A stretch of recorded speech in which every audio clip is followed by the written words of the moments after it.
श्री गणेशाय नमः। श्री सरस्वती नमः। श्री हनुमंताय नमः। ओम नमो भगवते वासुदेवाय। नमः पार्वतीपती। हर हर हर हर महादेव। आपण श्रीमद् भगवद्गीतेचा अध्ययन करीत आहोत, अभ्यास करीत आहोत। या अगोदरच्या सत्रात आपण पाहिलं श्रीकृष्ण महाराज जो साधक योगारूढ झालेला आहे त्याचे लक्षण सांगत होते। कोणाला योगारूढ म्हणावं हे श्रीकृष्ण महाराज सांगत होते।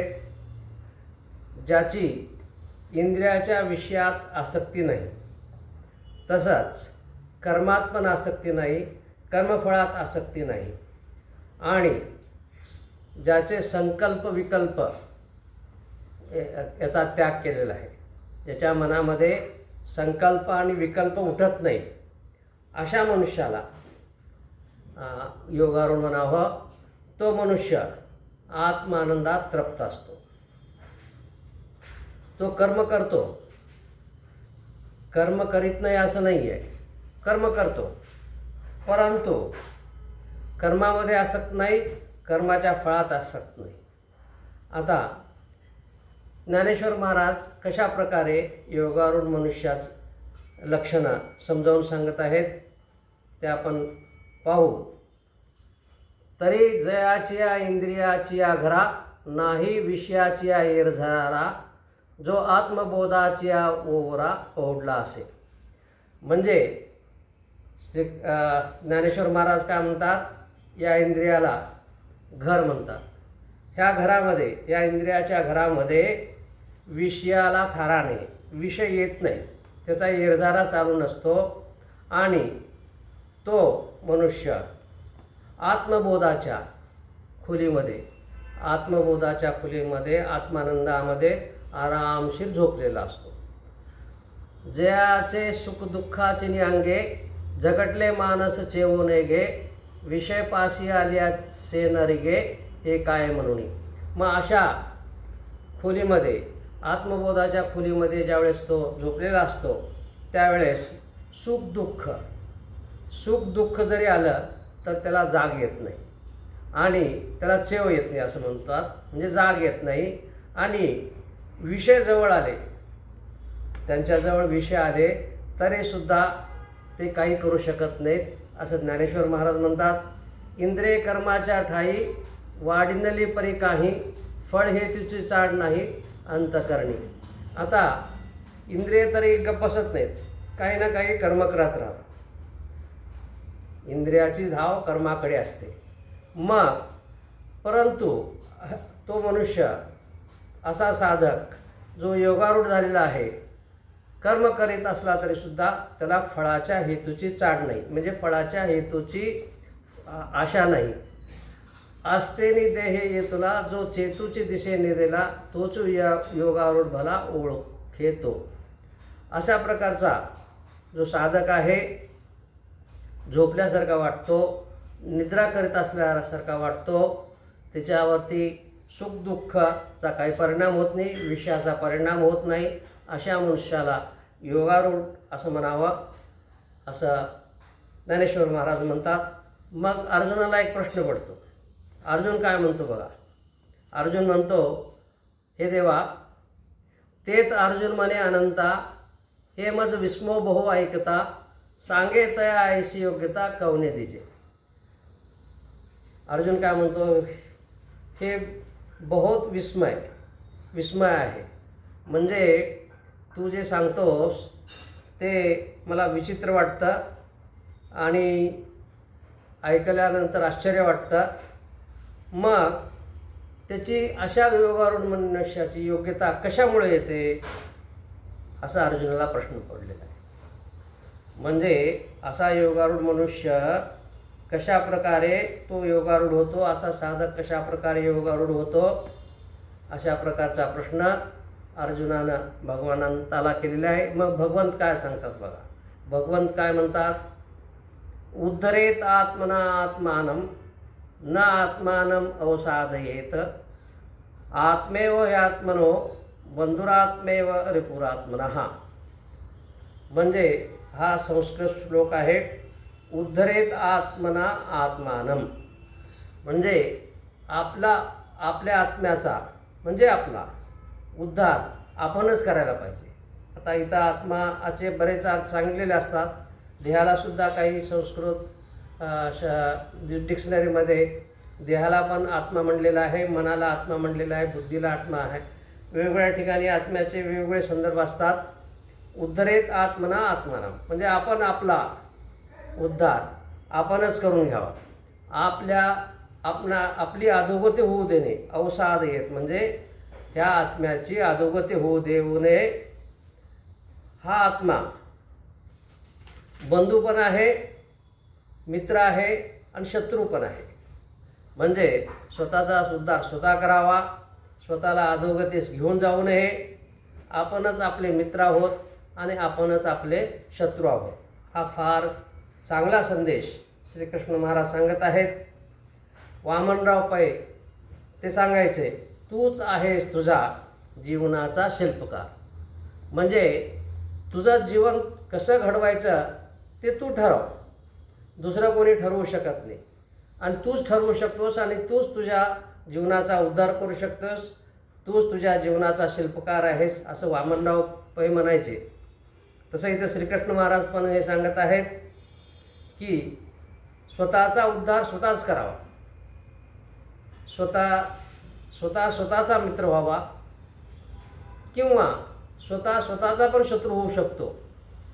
अशा प्रकारची आता आपण पाहू कशा प्रकारे मनुष्य आपला स्वतःचा मित्र होतो आणि कशा प्रकारे स्वतःच शत्रू होतो.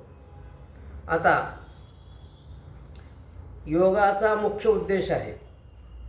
आपण आता योगाबद्दल चर्चा करत आहोत, त्याचा अभ्यास करत आहोत. योगाचा मुख्य उद्देश काय की मनाला जिंकणे, मनाला विषयापासून दूर ठेवणे, हा मुख्य उद्देश आहे. भगवंतापर्यंत पोहोचायचं असेल, भगवंताला प्राप्त करायचं असेल तर मनुष्याने, साधकाने विषयापासून दूर असावं, मनाला जिंकावं. मन ही फार मोठी शक्ती आहे. आता याच्याबद्दल जास्त बोलत नाही आहे. 3 प्रकारचे मन असतात असं सांगितलेलं आहे. चित्त 3 प्रकारचे, चेतन, अवचेतन आणि अचेतन. आता त्याच्याबद्दल जास्त बोलत नाही सध्या. परंतु ह्या मनाला किंवा ह्या आपल्या शरीराला, ह्या आत्म्याला विषयाच्या दलदलीत फसू देऊ नये. त्याचा उद्धार आपणच करावा, आपणच त्याला दलदलीतून बाहेर काढावं. म्हणजे स्वतःच प्रयत्न करावेत, स्वतः अधोगतीला जाऊ देऊ नये. आता एका ठिकाणी असा संस्कृत श्लोक येतो, मन एव मनुष्यानां कारणं बंध मोक्षयो बंधाय विषयासंगो मुक्ते निर्विषय मनः. मन हे मनुष्याच्या बंधनाला कारण आहे आणि मोक्षाला पण कारण आहे. मन एव मनुष्याला, मन हे मनुष्याला बंधाला कारण आहे आणि मोक्षाला पण कारण आहे. कसं? बंधाला कसं कारण आहे? ज्यावेळेस हे मन बंधाय विषया संगो, ज्यावेळेस हे मन विषयाबरोबर मैत्री करतं, विषयाबरोबर राहतं, त्यावेळेस बंधन निर्माण होतं. आणि मुक्ते निर्विषय मनः, ज्यावेळेस मन हे निर्विषय होतं, मुक्त होतं, त्यावेळेस मोक्षाला कारण आहे. हे 1-2 श्लोक जो आहेत फार महत्त्वाचे आहेत, मनावरचे आहेत. आपण आपला उद्धार आपणच करून घ्यावा, आपणाला अधोगतीला घेऊन जाऊ देऊ नये. मनाला आवरावं, मनाला जिंकायला पाहिजे. मन हे नेहमी विषयाकडे आकर्षित होतं. ज्यावेळेस मन विषयाकडे आकर्षित होतं त्यावेळेस अधोगती होते. निर्विषय, मनाला निर्विषय करावं. निर्विषय केव्हा होतं? मन निर्विषय केव्हा होतं? मनाला जास्त बंधनात ठेवू नये. ते पण आपण अगोदर पाहिलं होतं की इंद्रिय आणि मनाला जास्त बंधनात ठेवू नये, ते बंड करून उठतात। मग ह्या मनाचा एक चांगला गुण आहे, एका गोष्टीत जर रममाण झालं मन तर त्या गोष्टीत रममाण होतं। तर हा मनाचा एक चांगला पण विषय आहे की एखाद्या विषय त्याला दिला तर तिच्यामध्ये ते खेळत राहतं, रमत राहतं। मग आपण काय करायचं, ह्या मनाला भक्तीमध्ये रममाण करायचं। पहा मी काय सांगतो की विषयापासून थोडं दूर जाण्यासाठी ह्या मनाला भक्तीमध्ये रममाण करायचं। संतांच्या संगतीत राहिल्यानंतर मनुष्याचं मन हे निर्वेश होणं हळूहळू जमतं, विषयापासून म्हणून हे मन दूर होतं। मित्र केव्हा होतं मन हे की ज्यावेळेस आपण विषयाला जिंकतो, मनाला जिंकतो, तेव्हा हे मन का होतं, मित्र होतं। आणि मनाला स्वैर सोडलं, मनाला आपल्या मनाप्रमाणे वागू दिलं तर काय होतं की तो आपला शत्रू बनतो। आता काही ठिकाणी शास्त्रामध्ये एक उपमा आलेली आहे, या शरीराला रथ सांगितलेला आहे, या शरीराला रथाची उपमा दिलेली आहे।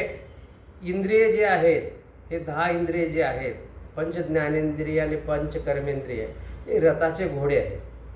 आणि रथाचा लगाम असतो बघा, कासरा म्हणतो आपण मराठीमध्ये, ते मन आहे। आणि ह्या रथाचा सारथी जो आहे तो जीव आहे, आपण जो जीव आहे तो रथाचा सारथी आहे। आणि ह्या रथात जो बसलेला आहे तो आपला आत्मा आहे। अशा प्रकारची उपमा शास्त्राने या शरीराला दिलेली आहे। मग हा रथ जर चांगला चालायचा असेल, घोड्याची इंद्रियाची स्वाभाविक हे असतं गुण असतो की उधळायचा, घोड्याचा गुण स्वाभाविक असतो उधळायचा, तसंच इंद्रियाचा गुण असतो की विषयाकडे जाण्याचा। मग काय करायला पाहिजे, या जीवानी जो कासरा आहे, लगाम आहे, आपल्या हातात घ्यायचं आणि त्या घोड्याला आवरायचं, म्हणजे मनाचा कासरा आपल्या हातात घ्यायचा। आता अशा प्रकारे आपण ह्या शरीराच्या रथाला चांगल्या प्रकारे चालवू शकतो। नाहीतर काय होईल, समजा हा कासरा किंवा हा जो लगाम आहे जर ढिलं सोडलं, म्हणजे मनाला ढिलं सोडलं तर काय होतात, इंद्रिय हे जे घोडे आहेत, इंद्रियरूपी जे घोडे आहेत ते उधळतात। एक घोडं एकीकडे, दुसरं घोडं दुसरीकडे असं ओढायला चालू करतं। मग का होईल, ह्या रथाची अधोगती होईल, रथाचे ॲक्सिडेंट होण्याची शक्यता असते। मग रथाच्या सारथ्याने म्हणजे या जीवाने मनाचा कासरा हातात घेऊन ह्या घोड्यांना आवरायला पाहिजे, नाहीतर रथाचा अपघात होण्याची शक्यता असते। आता पहा, आपण एक वेळेस कार चालवत असतो, कोणती गाडी चालवत असतो, तर ती गाडी केव्हा कंट्रोलमध्ये राहते, एक तर स्टिअरिंग आपलं जे आहे ते कंट्रोलमध्ये पाहिजे आणि दुसरं ब्रेक हे फार महत्त्वाचं आहे। तशा प्रकारे ह्या शरीराचा ब्रेक म्हणजे मन आहे, तर ह्या मनाला आवरायला पाहिजे। ह्या देहरूपी रथाचा ब्रेक म्हणजे मन आहे, त्या मनाला आपण आवरायला पाहिजे। अशा प्रकारची श्रीकृष्ण महाराज सांगत आहेत। ज्ञानेश्वर महाराज पण म्हणतात की बाबांनो, मनाला आवरा, मन फार महत्त्वाची गोष्ट आहे। मनाने आपण आपला उद्धार करू शकतो। मन जर बंड केलं तर ते मन आपला शत्रू पण होतं।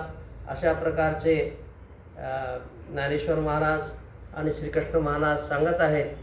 आता पाहू आपण आता पुढच्या सत्रामध्ये की कशा प्रकारे श्रीकृष्ण महाराज सांगत आहेत। फार चांगली गोष्ट आहे, मनाला आवरायचं फार महत्त्वाची गोष्ट आहे। तर मनाबद्दल कितीही बोललं, कितीही आपण चर्चा केली तरी कमीच आहे। हे सत्र आता आपण इथंच थांबवतो। पुढच्या वेळेस पुढच्या सत्रामध्ये मनाबद्दल आणखीन काही विचार करू आपण। हे सत्र इथेच थांबवतो। ओम नमः शिवाय, नमः पार्वतीपती, हर हर हर महादेव। ओम ओम शांती शांती शांती.